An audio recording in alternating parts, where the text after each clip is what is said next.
कहा कि ईसी ने 7 दिन का समय दिया है। ईसी कौन होता है? हमें समय देने वाला। ईसी हमारे हिंदुस्तान के, हमारे संविधान से बनी हुई बॉडी है जो निष्पक्ष ईमानदारी के साथ में चुनाव कराने का उनका जिम्मा होता है।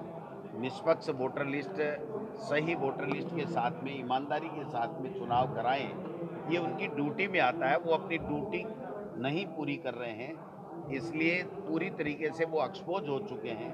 और अब पहले शेर शायरी, और अब वो शेर शायरी वाले पता नहीं कहाँ चले गए, उनका पता नहीं चल रहा है।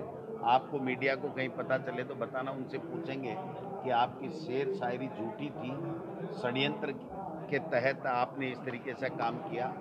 केवल केवल और केवल एक ही बात तो हमारे नेता राहुल गांधी जी कह रहे हैं कि जो डेटा आपने दिया है वो, हालांकि आपने इलेक्ट्रॉनिक उसमें डिवाइस में नहीं दिया, लेकिन फिर भी जो आपने उपलब्ध कराया उसका हमने परीक्षण किया है। और ये वोट की, लोगों के वोट की चोरी हो रही है, और चोरी से जनप्रतिनिधि बन रहे हैं और सरकारें बन रही हैं। तो इसके ऊपर आपको संज्ञान लेकर के जांच करनी चाहिए। अब कह रहे हैं कि एफिडेविट दे दीजिए। एफिडेविट तो चुनाव आयोग को देना चाहिए कि हमने ईमानदारी के साथ में अपने कर्तव्यों का निर्वहन किया है, हमने ईमानदारी से हमारा चुनाव करवाया है।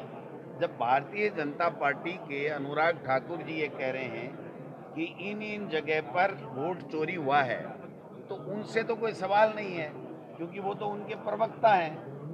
बीजेपी चुनाव आयोग की प्रवक्ता बनी हुई है और चुनाव आयोग बीजेपी का एजेंट बना हुआ है। तो इस तरीके से अगर होगा तो लोकतंत्र कैसे रहेगा?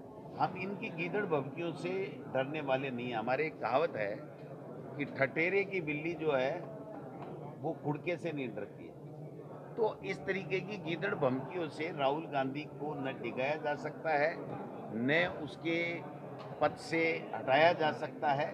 इसलिए आखिरी में आना पड़ेगा, इनको सच्चाई माननी पड़ेगी, इनको गलती माननी पड़ेगी, और निष्पक्ष चुनाव, निष्पक्ष वोटर लिस्ट, ईमानदारी की सही वोटर लिस्ट से चुनाव इस देश में आगे आने वाले समय में हो।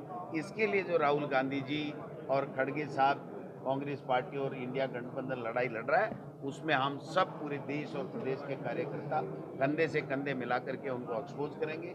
यहाँ राजस्थान में भी हम एक बड़ी रैली करने जा रहे हैं और उसके बाद में 1 महीने तक हस्ताक्षर अभियान हम लोग चलाएंगे।